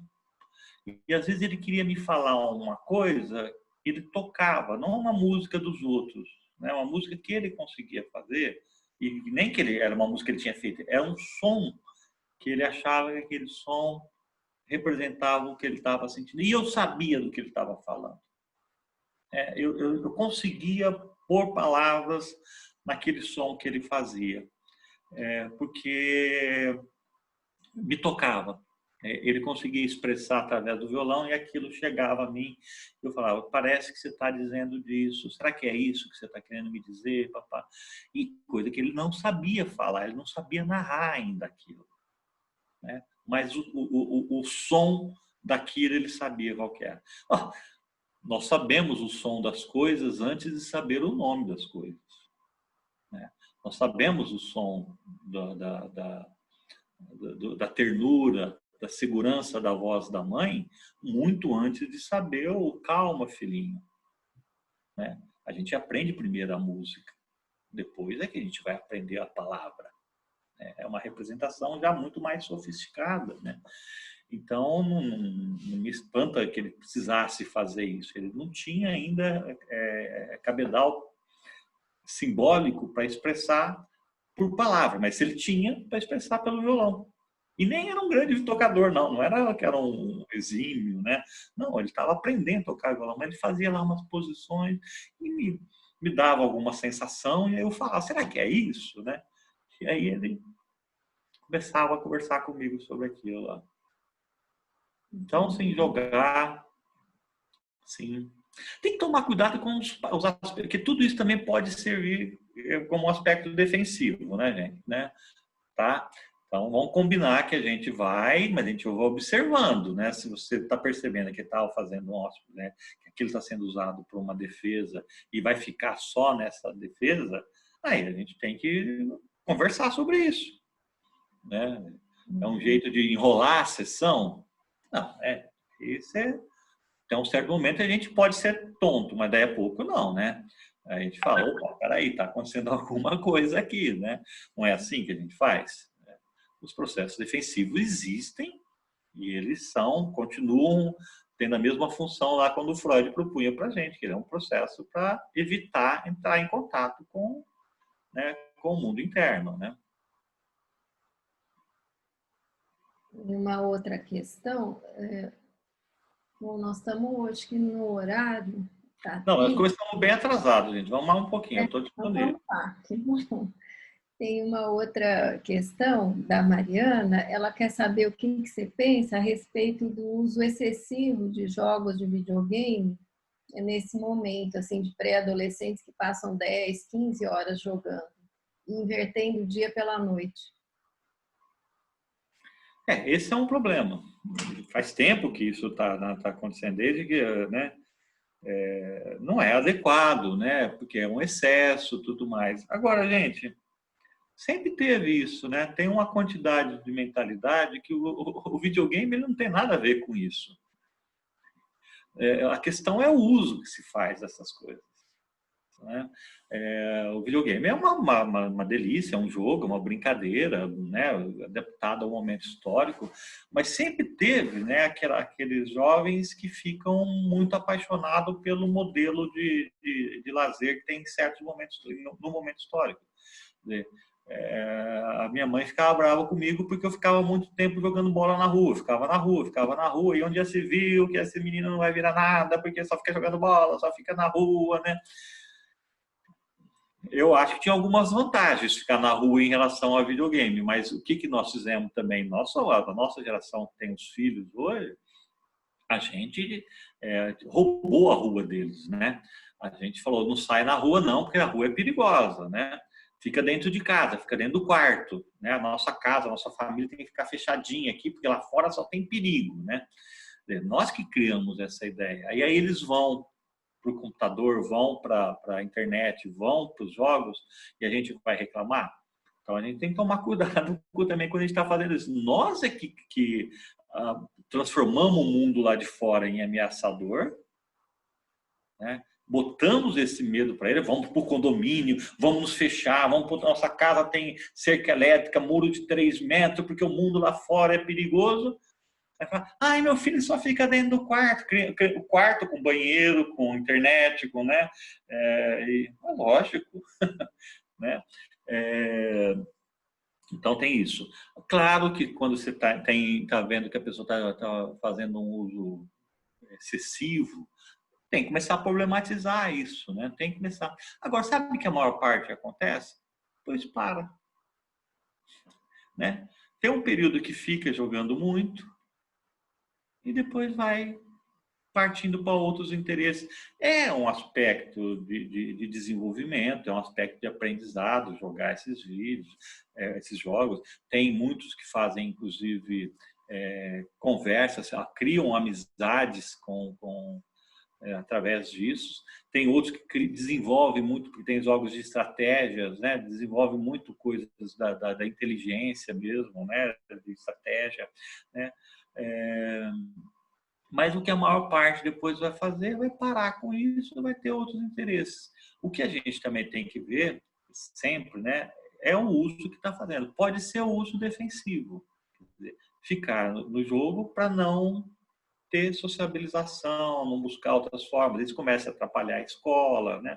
Aí você tem que começar, mas isso, digamos assim, a nós, analistas, cabe a gente ajudar a pessoa a perceber qual é a função que aquilo está tendo na vida dela. Cabem aos pais educar. Nós não vamos educar. Nós não vamos normatizar. Você vai usar o computador 5, 6 horas por dia só. Não, isso nem pensar. Isso o pai não é que pode fazer, o pai tem que fazer. Isso é função de educação. Né? Os pais têm que tomar esse cuidado mesmo. Fazer regras, sei lá o que vão fazer, mas isso é a função de educação. Nós, o que nós vamos fazer? Vamos ajudar a pessoa a perceber por que ela está fazendo aquele uso. Ou por que não está fazendo.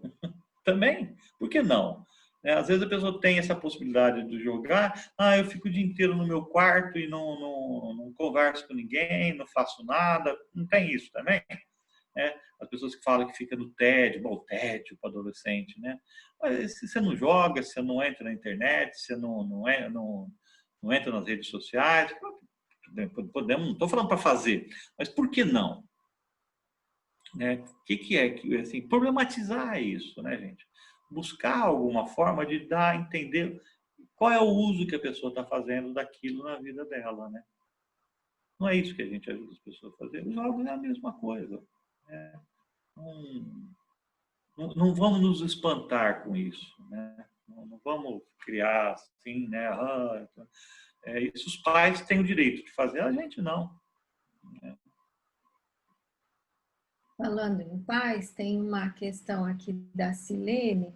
Ela pergunta como ajudar os pais de adolescentes que muitas vezes são bem inadequados, demandam muita orientação e ao mesmo tempo não aceitam análise, seja por possibilidade psíquica ou financeira. Pai de adolescente é um problema. Antigamente, quando eu comecei a trabalhar, né, eu tinha aquela ideia de que trabalhar com criança, a gente não conversava com os pais, só fazia a primeira entrevista e depois devolutiva. E quando estava dando demanda, a gente encaminhava para algum colega. Depois lá, muitos anos atrás, mas muito mesmo, a Teresa Rautucci um dia me falou assim, não, quem trabalha com criança, trabalha com família. Sabe aquela... cai na hora, assim, aquela coisa que está pronta na sua mente, mas você nunca tinha pensado, né? Serviu tal qual uma interpretação para mim, né? E a partir daí eu comecei a trabalhar também com a família, né? Eu, assim, criança, quem trabalha com criança tem que trabalhar com família. Se não trabalhar com família, pode abrir um horário na tua agenda para vir com outra, porque aquela lá você vai perder rapidinho, né? Porque isso é impressionante. Acreditar que você vai... A não ser filhos de analista, tá, gente? Aí tudo bem, né? Mas suportam trabalhar com criança e não ser trabalhado, né? Porque já tem o trabalho pessoal, né? Adolescente é mais complicado, porque tem toda uma questão da confiança que eles têm que ter com a gente, e eles são desconfiados, e muitas vezes grande parte das tensões que eles vivem é exatamente com a família, e de desconfiança das famílias, né? Então, o que eu tenho tentado fazer? Pôr junto. Nem todos eles suportam isso, eles não, às vezes não gostam de fazer isso, mas quando dá, é o melhor. Conversar junto. Então, de novo, volta a ideia da terapia de família. Se não de família como um todo, né? Mas pelo menos uma parte da família que seria os pais, ou, né, um dos pais, porque tem muitas demandas também que vêm de pais separados, né? Onde o jovem é usado meio como moeda para lá e para cá, né? Então, o que eu tenho tentado fazer é não conversar com os pais. Mas eu tenho o direito de saber como é que está indo o trabalho. Você tem todo o direito de saber. Só que eu tenho o dever de informar seu filho de que o senhor me ligou para cá para saber. Ele tem o direito, né, de saber como está indo. Tá indo. Ele está vindo, tá trabalhando. O que está trabalhando, não. Isso ele não tem direito nenhum. O que está trabalhando. Isso a lei nos garante, os códigos aí nos garantem. Mas que está vindo, que o trabalho está acontecendo, né, da forma que... Isso ele tem o direito de saber. Agora, você tem o dever de falar para o jovem depois que teu pai me ligou perguntando isso, eu falei isso, né? Você não acha bom a gente conversar junto, né? Essas coisas a gente vai fazendo é uma encrenca, porque muitas vezes, é aquilo que eu estava falando para vocês lá no começo, né, que a adolescência, né, é sempre um choque, é uma crise que é um choque de gerações, né?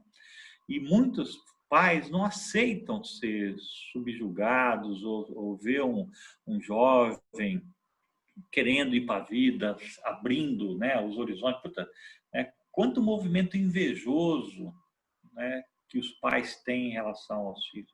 Vê essa coisa meio até caricata, né, da mãe que fica cocotinha, começa a usar a roupinha toda bonitinha quando a filha está ali com os 15, 16 anos, né? Começa a querer ficar amiga das amigas da filha, e sair junto, né? Isso é famoso na cultura, né? E quantos homens pais, né, começam a agredir, menosprezar a força, a competência do jovem, num movimento invejoso mesmo, assim, de não suportar ser superado, né? É muito difícil essa coisa de passar o bastão, né? Passar o, né? Você vê como é uma área de muita turbulência. Então, dá confusão com os pais. Isso nós temos que saber, viu, gente? Essas noções desses choques de geração, desses movimentos dos ciúmes, da inveja, que isso se dá, da tentativa de opressão. Nem todos os pais têm uma capacidade amorosa bem desenvolvida, de aceitar e falar, filho, vai para a vida, vai, cresça, né? Me supere, seja melhor do que eu fui, né? Isso, né, a gente vê muita confusão nessa história. A Sueli de Maringá queria saber, Barizon, como você está vendo o adolescente no isolamento? Ela tem se surpreendido, assim, que eles têm respeitado mais, inclusive, do que os adultos, inclusive chamando a atenção dos pais. O que você diz? Também tenho visto isso. É muito interessante, assim, né? O adolescente, ele gosta de se isolar, né? A ideia do quarto deles lá, né? E eles têm essa janela, né? Esse Windows, né? Essa janela que é as redes sociais. Eles estão o tempo todo em contato com todo mundo, né?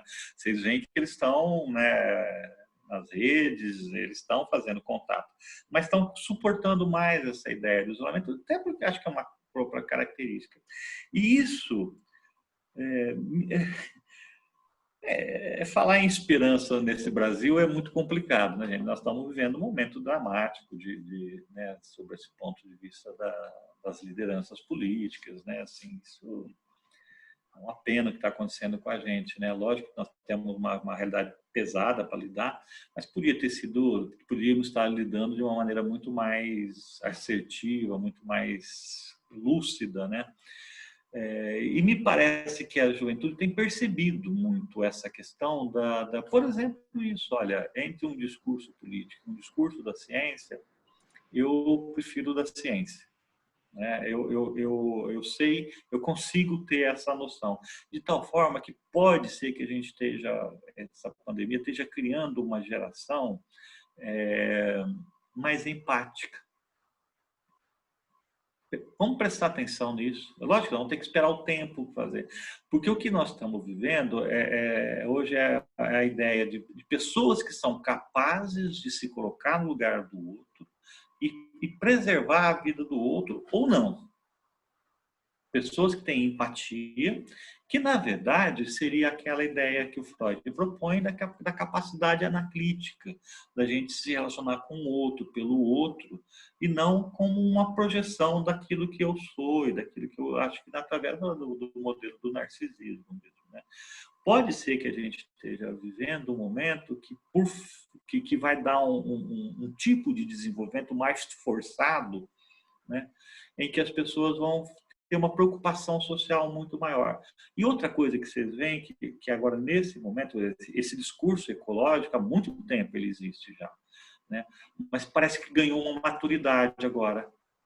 E essa juventude que está agora aí dos 12 aos 20 anos, está liderando um grande discurso ecológico muito interessante, viável, não é mais, vou salvar a arvorinha, né? os passarinhos, não, é um discurso politizado sobre a noção dos limites que a Terra tem de fornecer as coisas sem que a gente possa reaproveitar, sem que a gente possa reciclar tudo isso, né? E isso, observem, é um discurso muito inteligente e está sendo feito por muitos jovens, né? Então, nesse ponto, parece que essa juventude vai dar algum salto mais rápido do que talvez um processo de evolução meio natural que a gente teria. Talvez dos que estão vivendo a pandemia são os que estão mais adaptados, viu?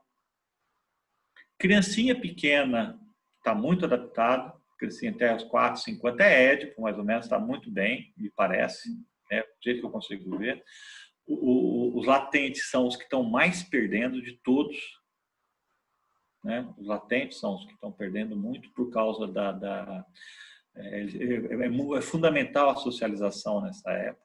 Adolescente tá ok, porque consegue ter conversa, consegue ter vida sexual através dos nudes e das malandragens que sempre se fez, e agora tem toda essa tecnologia para se fazer, né? Esse jovem que vai para balada, eles também estão perdendo um tanto, né? O pessoal que sai assim. E nós estamos, né? Os adultos já estão, né? Também, assim, estamos suportando, mas que está mais difícil. Parece que quem está se dando melhor são as criancinhas pequenas e os adolescentes, né? Nesse período, assim. Eu não vejo também muita revolta deles, não, de querer sair, não vejo isso. Oswaldo, e assim, e quanto aos aspectos mais de pulsão de morte, com relação a sono, que tem a Silvana está perguntando assim, que parece que tem um adolescente que tem dormido muito, e outras situações, né, de risco, não sei se a gente podia falar do sono como um risco, mas com o uso de drogas, por exemplo. Acho que dos aspectos mais assim, de pulsão de morte, né? Que aparecem então, como... quando eu falei do devanear, eu devia ter falado um pouco dessa questão do sono, né? Porque o sonho, né, gente? Né? A gente dorme, e ninguém dorme se não tiver sono pronto. Não tem jeito de dormir. Né? As pessoas dormem porque tem sono. O adolescente dorme muito. Mas por quê? Porque ele precisa sonhar muito. O devaneio e o sonho estão muito perto. São diferentes, mas estão muito perto. Né? São o mesmo tipo de produção, porém, no devaneio o eu está conduzindo. No sonho, não. Né? O eu não está presente ali. Né? Então, ele dorme muito para sonhar muito. Ele conversa muito no telefone para sonhar muito. E ele confabula muitas ideias para sonhar acordado, que é o devaneio que eu estava falando. Né? Então, é um aspecto depressivo? Podemos ficar atento, pode ser. Mas não, porque não só, porque todo adolescente dorme mais do que em outros momentos da nossa vida. O bebê também dorme muito, né? Mas o adolescente dorme pra caramba. E eu acho que é para poder sonhar mais, para poder construir essa coisa. Porque imagina quanta necessidade de assimilar as experiências um adolescente tem.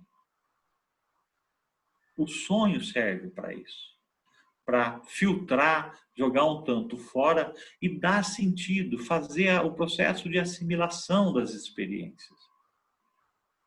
Sonho serve para isso. Né?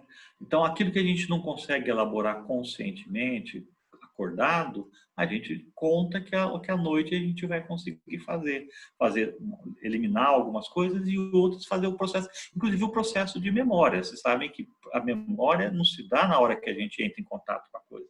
É quando a gente pensa sobre a coisa ou quando a gente sonha com a coisa. Aí que você registra na memória. Por isso que o decorar que a gente tinha nas aulas de matemática nunca deu certo para a gente. Só 2 dias depois a gente já tinha esquecido. Porque se a gente não pensar sobre aquilo ou sonhar sobre aquilo, aquilo não fica registrado, não faz memória. Então, o adolescente faz muito isso, né? Não vejo como, né, assim, veja, ó, nós estamos falando do geral.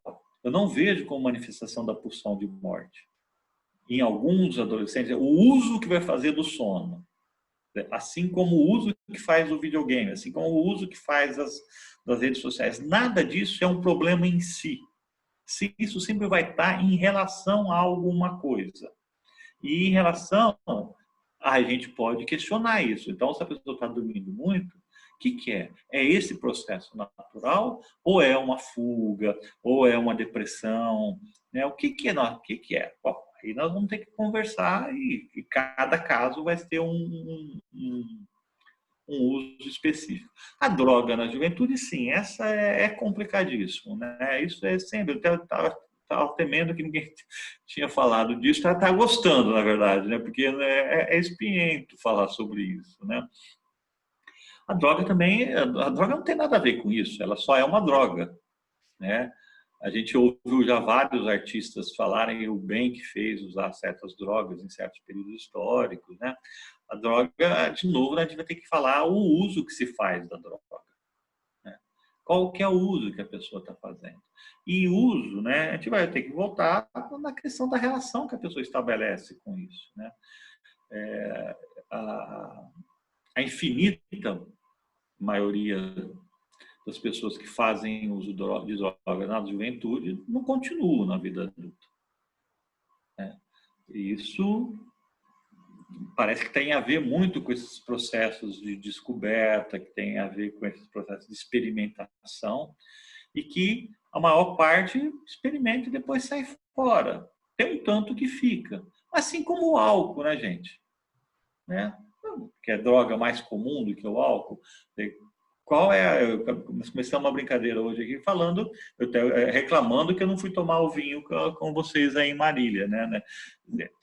Hoje a gente consegue ter uma boa relação de tomar um vinho pelo prazer que ele nos dá, mas tem o álcool ali, gente. Ali deixa a gente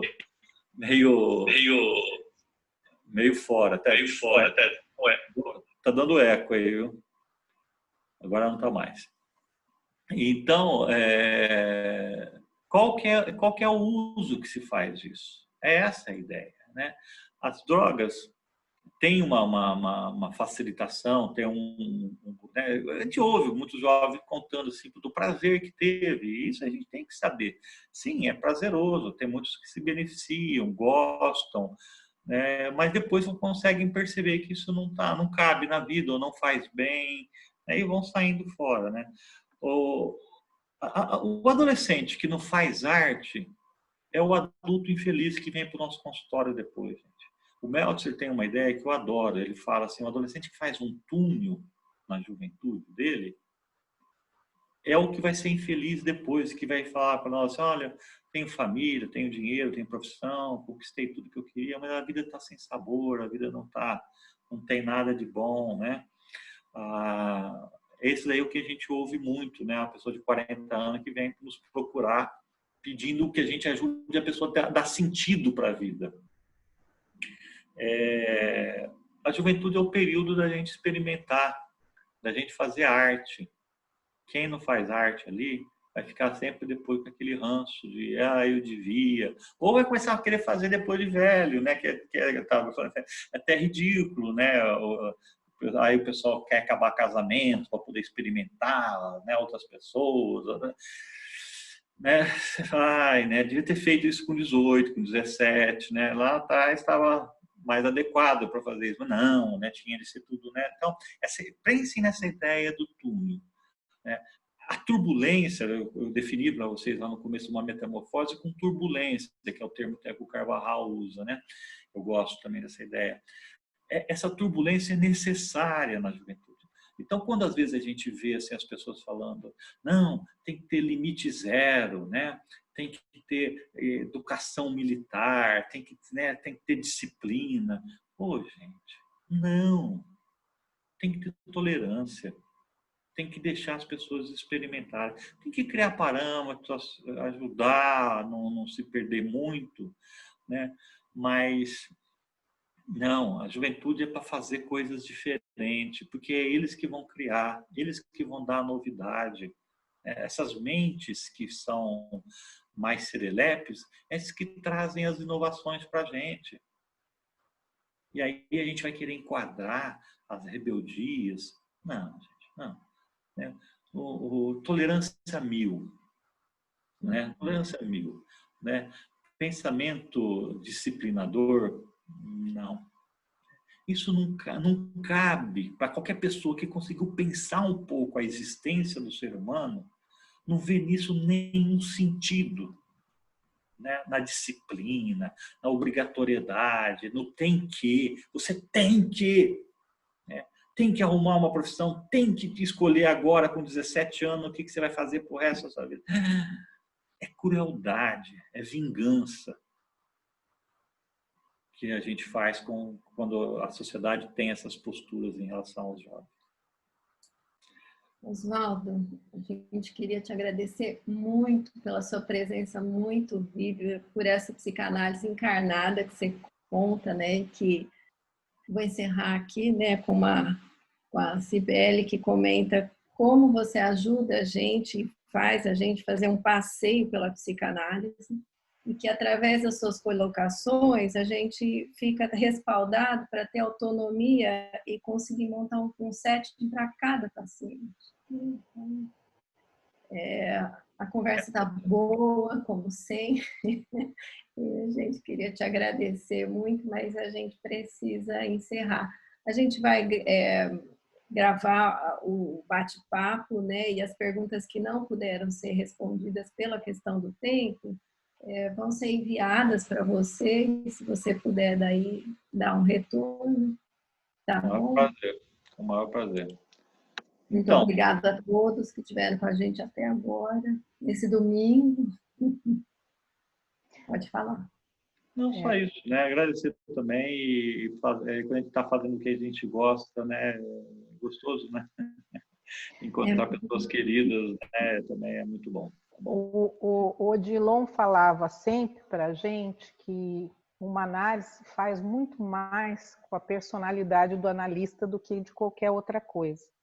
Então, eu sempre achei, Oswaldo, que uma das questões mais, vamos dizer, por que você é tão requisitado para falar do adolescente? Né? Não é porque você é um adolescente, mas porque você é uma pessoa capaz de ter plasticidade, movimento. Então, e como eu disse no começo, você é muito vivo. E isso é fundante para um trabalho analítico. Não é? Então, muito mais do que blá, blá, blá, o trabalho se faz na essência, né? Nessa questão de marca pessoal que cada analista dá no seu trabalho. Eu queria te agradecer muito e dizer que cada vez que eu ouço você, eu sinto muita vontade de conversar muita coisa com você. Uma hora a gente vai marcar, viu? Estou fazendo isso de vez em quando. Um abraço, viu? Obrigada. Tchau, gente, tá? Bom dia para vocês, tá? Obrigada a todos. Obrigado. Tchau, tchau.